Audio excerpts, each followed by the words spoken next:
अब आप मुझे फॉलो कर सकते हैं अनअकैडमी लर्निंग ऐप पर। प्लेलिस्ट में जाकर अनअकैडमी लर्निंग ऐप डाउनलोड कीजिए और वहाँ सर्च कीजिए प्रतीक्षा आचार्य। वहाँ आप देख सकते हैं सभी कोर्सेज और अपडेट पा सकते हैं मेरे न्यू कोर्सेज के बारे में। सभी लेसन्स देख सकते हैं और डाउनलोड स्लाइड्स करके उनको कभी भी ऑफलाइन देखा जा सकता है। तो अनअकैडमी लर्निंग ऐप पर सर्च करना मत भूलिए Pratiksha Acharya. Hello friends, welcome to online study bytes. मैं हूं प्रतीक्षा। कॉमर्स का टीजीटी का 2016 के पेपर को कंटिन्यू कर रहे हैं। 1, 2, 3 पार्ट्स अपलोड कर दिए गए हैं। 91 से स्टार्ट कर रहे हैं क्योंकि ये पार्ट 4 है।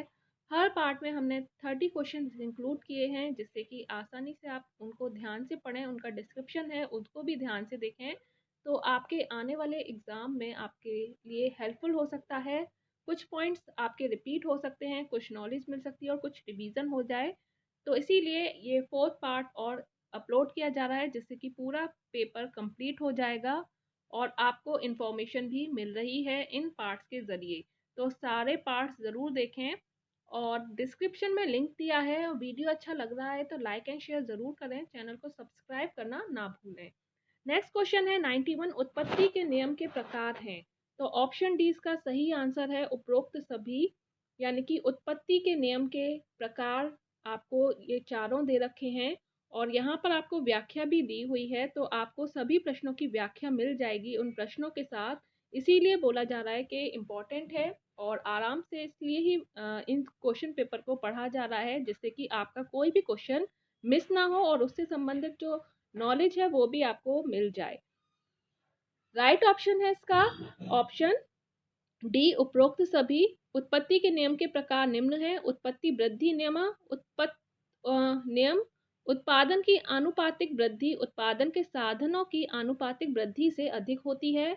उत्पत्ति का समता नियम, यानी कि उत्पादन में आनुपातिक वृद्धि साधनों की आनुपातिक वृद्धि के बराबर होती है। और उत्पत्ति का ह्रास नियम, यानी कि उत्पादन में आनुपातिक वृद्धि साधनों की मात्रा में आनुपातिक वृद्धि से कम होती है। और चौथा है उत्पत्ति के नियमों का विचार मार्शल ने दिया था जो उत्पत्ति ह्रास नियम पर आधारित है। माल्थस का जनसंख्या सिद्धांत, रिकार्डो का लगान सिद्धांत और सीमांत उत्पादकता सिद्धांत। तो क्वेश्चन था उत्पत्ति के नियम के प्रकार। नेक्स्ट क्वेश्चन की ओर बढ़ते हैं। निम्न में से ऐसा कौन सा कार्य है जिसे रिजर्व बैंक ऑफ इंडिया नहीं करता है? राइट ऑप्शन है ऑप्शन बी साख निर्माण, क्रिएशन ऑफ क्रेडिट। तो व्याख्या आपको दी हुई है तो आप वीडियो को पॉज करके अच्छे से व्याख्या पढ़ें। तो व्याख्या के जरिए आपको क्वेश्चन से संबंधित और जानकारी मिलने वाली है। आगे बढ़ते हैं नेक्स्ट क्वेश्चन की ओर। विज्ञापन की विधियां हैं। राइट ऑप्शन डी है टेलीविजन द्वारा, रेडियो द्वारा, समाचार पत्रों द्वारा, तीनों ही है। नेक्स्ट क्वेश्चन है गत वर्ष का अर्थ है।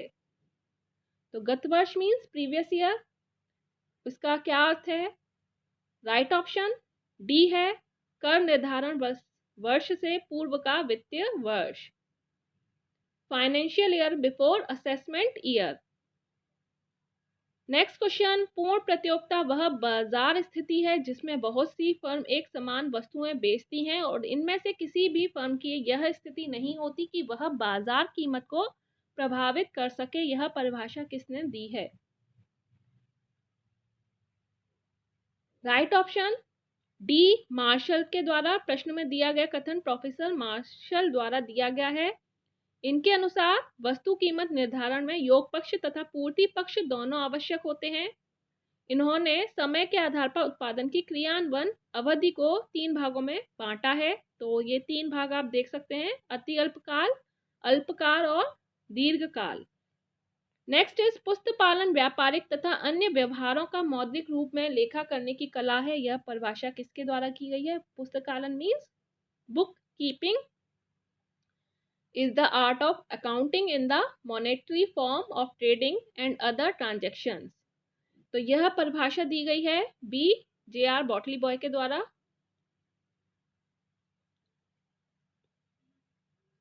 नेक्स्ट क्वेश्चन की ओर बढ़ते हैं।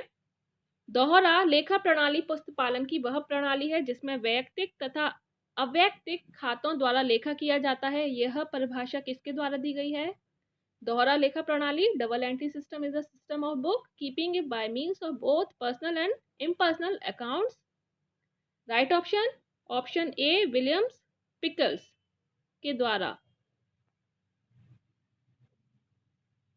नेक्स्ट इज दोहरा लेखा प्रणाली के सिद्धांतों को प्रथम बार प्रकाशित करने वाले व्यक्ति कौन थे? तो यह क्वेश्चन फर्स्ट पार्ट है उसका फर्स्ट क्वेश्चन था कि कहाँ पर हुआ था? तो इटली में हुआ था और लुकास पेसियोली के द्वारा हुआ था। ऑप्शन ए इसका सही आंसर है।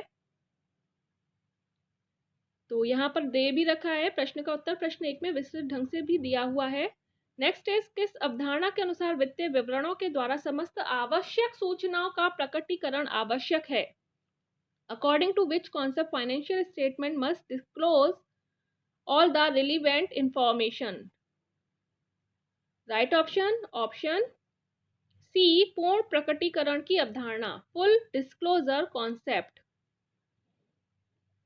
नेक्स्ट इज रहतिये का मूल्यांकन किस मूल्य पर किया जाता है? रहतिये का मतलब है स्टॉक से, स्टॉक इज वैल्यूड एट। सही जवाब लागत मूल्य अथवा बाजार मूल्य जो दोनों में कम हो। तो स्टॉक का मूल्यांकन लागत मूल्य बाजार मूल्य जो दोनों में कम हो उस पर किया जाता है। कॉस्ट और market price whichever is less. Next is रोजनामचे में खाने बनाए जाते हैं। रोजनामचे होता है जर्नल एंट्रीज। जर्नल एंट्रीज जो करते हैं वह रोजनामचे होता है, उसमें कितने कॉलम्स बनाए जाते हैं? 4, 5, 6 या 8। तो ये आंसर आपको बताना है। तो राइट ऑप्शन है इसका ऑप्शन बी 5। तो यहाँ आप देख सकते हैं ऑप्शन बी 5 खाने बनाए जाते हैं। ये बना के भी दिखाया हुआ है, दिनांक यानी कि डेट, विवरण और यूएफ धनराशि, धनराशि धनी, डेबिट क्रेडिट, और ये एंट्री पूरी जिस तरह से हम करते हैं वही है। नेक्स्ट इज मशीन खरीदी, इसके जर्नल रेखे में मशीन खाता है। मशीन खरीदी गई है तो क्या है ये? Machine account to sale account, machine debit होगा। नेक्स्ट है खाता बही में कितने खाने होते हैं? खाता बही क्या होता है? खाता बही लेजर होता है, तो इसमें 8 खाने होते हैं। तो ये आप देख सकते हैं, तो 8 खाने हैं खाता बही में, लेजर में। नेक्स्ट है तलपट में खाने होते हैं। तलपट क्या होता है? तलपट होता है ट्रायल बैलेंस। ट्रायल बैलेंस में कितने खाने होते हैं? 4 खाने होते हैं। तो इस तरह से प्रारूप दिया हुआ है। नेक्स्ट है पूंजी खाता, डैश खाता है। कैपिटल अकाउंट क्या है? कैसे अकाउंट है? तो व्यक्तिगत यानी कि पर्सनल है, रियल है, अवास्तविक नॉमिनल है या कोई नहीं। राइट ऑप्शन है जो पूंजी खाता होता है वह व्यक्तिगत खाता होता है, पर्सनल अकाउंट होता है।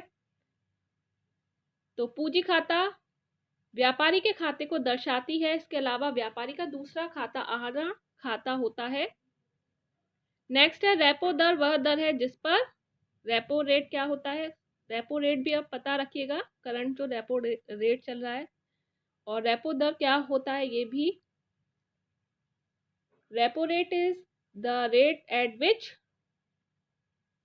RBI takes money from banks. तो आरबीआई जिस दर पर बैंकों से धन लेती है वह रेपो रेट या रेपो दर कहलाता है। तलपट बनाने के लिए प्रायः डैश का प्रयोग किया जाता है। डैश विधि का प्रयोग किया जाता है तलपट बनाने के लिए। तलपट होता है ट्रायल बैलेंस और विधि है योग एंड शेष, टोटल एंड बैलेंस। नेक्स्ट है किस बैंक का पुराना नाम इंपीरियल बैंक था? तो सही जवाब है option B State Bank of India. Next is Garner बनाम मर्रे के नियम के अनुसार दिवालिया साझेदार की हानि को अन्य साझेदार में बांटा जाना चाहिए। राइट ऑप्शन ए पूंजी अनुपात में यानी कि कैपिटल रेशियो में। नेक्स्ट इज संपत्तियां जो व्यापार में लाभदायकता बढ़ाने के लिए क्रय की जाती हैं ना कि बेचने के लिए कहलाती हैं। राइट ऑप्शन है इसका। तो यहाँ पर है ऑप्शन क्षयशील संपत्ति, wasting asset, current asset, fixed asset या इंटेंजिबल असेट। तो सही जवाब है ऑप्शन सी, फिक्स्ड, स्थायी यानी कि fixed assets. Next question is चालू दायित्व बराबर होते हैं, तो राइट ऑप्शन है इसका। तो चालू दायित्व होता है करंट लायबिलिटीज, और सही जवाब है ऑप्शन ए, चालू संपत्तियां माइनस कार्यशील पूंजी, current assets minus working capital. Next है योजना आयोग का अध्यक्ष होता है, who is the chairman of the planning commission. सही जवाब है प्रधानमंत्री, प्राइम मिनिस्टर। नेक्स्ट इज निम्न में से कौन एक निश्चित तिथि की स्थिति को दर्शाता है। Right option is option D, आर्थिक चिट्ठा। तो आर्थिक चिट्ठा, बैलेंस शीट। नेक्स्ट इज आर्थिक चिट्ठे में निम्न में से किसे दिखाया जाता है, बैलेंस शीट में किसे दिखाया जाता है इनमें से। राइट ऑप्शन सी, उपरोक्त दोनों यानी कि वास्तविक संपत्तियां, रियल असेट्स और आर्टिफिशियल असेट्स, कृत्रिम संपत्तियां। नेक्स्ट, अदत्त चिट्ठे में निम्न में से किसे दिखाया जाता है। राइट ऑप्शन है ऑप्शन सी, आर्थिक चिट्ठे के दायित्व पक्ष में, liability side of balance sheet. Next question number 116, पूर्व दत्त किराया यदि तलपट में दिया है तो इसे दिखाया जाएगा। सही जवाब ऑप्शन डी, आर्थिक चिट्ठे के संपत्ति पक्ष में। पूर्व किराया का अर्थ है किराया का देय अभी नहीं हुआ है, परंतु उसका भुगतान अग्रिम में कर दिया गया है। यह व्यापार की एक संपत्ति होती है, इसे आर्थिक चिट्ठे में दिखाया जाता है। नेक्स्ट है, यदि अंतिम रहतिया समायोजनाओं में दिया गया है तो इसे दिखाया जाता है। सही जवाब सी, उपयुक्त दोनों में, यानी कि व्यापार खाते, ट्रेडिंग अकाउंट में भी और asset side of balance sheet में भी। नेक्स्ट, साझेदारी में कम से कम डैश सदस्य होना आवश्यक है। राइट ऑप्शन बी, 2 सदस्य। नेक्स्ट, सामान्य साझेदारी व्यवसाय में सदस्यों की अधिकतम संख्या होती है। जनरल पार्टनरशिप बिजनेस में मैक्सिमम नंबर ऑफ मेंबर्स कितने होते हैं। तो ऑप्शन सी, 20। नेक्स्ट है, साझेदारी संलेख की अनुपस्थिति में साझेदारों के ऋण पर डैश वार्षिक ब्याज दिया जाता है। Right option B, 6%। तो यहाँ साझेदारी संलेख के अभाव में, यानी कि absence of partnership deed, the interest on loan, प्रत्येक साझेदार को फर्म में समान लाभ हानि का अनुपात, यदि कोई साझेदार पूंजी के अतिरिक्त फर्म को कोई ऋण देता है तो उसे ऋण की राशि पर 6% वार्षिक ब्याज पाने का अधिकार होगा। 6%। अधिकार अंशों का आशय उन अंशों से है जिन्हें, यानी कि rights share means the share which are, right option A है, स्क्रीन पर आपको शो हो रहा है, कंपनी के विद्यमान अंशधारियों को जारी किया जाता है, issued to existing shareholders of the company। Next is साझेदारों का दायित्व होता है, the liability of partners are, right option B, असीमित, अनलिमिटेड। नेक्स्ट, जब आहरण माह के अंत में किए जाते हैं तो आहरण पर डैश का ब्याज लगाया जाता है। राइट ऑप्शन है इसका ऑप्शन सी, 5.5 मंथ, यानी कि जब आहरण माह के आरंभ में किया जाता है तब आहरण पर ब्याज 6.5 माह का लगाया जाता है। जब आहरण माह के मध्य में होता है तो ब्याज 6 माह का लगाया जाता है। जब आहरण माह के अंत में किया जाता है तो 5.5 माह का लगाया जाता है। क्वेश्चन नंबर 124, संपत्तियों तथा दायित्वों का डैश पूंजी के निर्धारण के लिए किया जाता है। Assets and liabilities are to determine the amount of capital. Right option A, revalued. पुनर्मूल्यांकन, संपत्तियों तथा दायित्वों का पुनर्मूल्यांकन पूंजी के निर्धारण के लिए किया जाता है। Next question, last question of this paper which was held in June 2016 is 125. Firm के लाभों का हिस्सा प्राप्त करने के लिए नए साझेदार को डैश की राशि देनी होती है। New partner pays the amount of dash to get a certain part in the profit of future. Right option is option A, एकीकरण amalgamation. फर्म के लाभों का हिस्सा पाने के लिए नए साझेदार को ख्याति यानी कि गुडविल की राशि के साथ साथ अपने भाग का पूंजी भी लेना पड़ता है। ख्याति की राशि को पुराने साझेदार अपने त्याग के अनुपात में बांट लेते हैं। तो यहाँ पर फ्रेंड्स ये पार्ट एंड होता है, क्वेश्चन पेपर पूरा एंड होता है। आई होप आपको वीडियोस अच्छे लगे हों, तो चैनल को सब्सक्राइब करना ना भूलें। वीडियो लाइक एंड शेयर जरूर कीजिएगा। अभी के लिए इतना ही। Bye bye, take care and thanks for watching.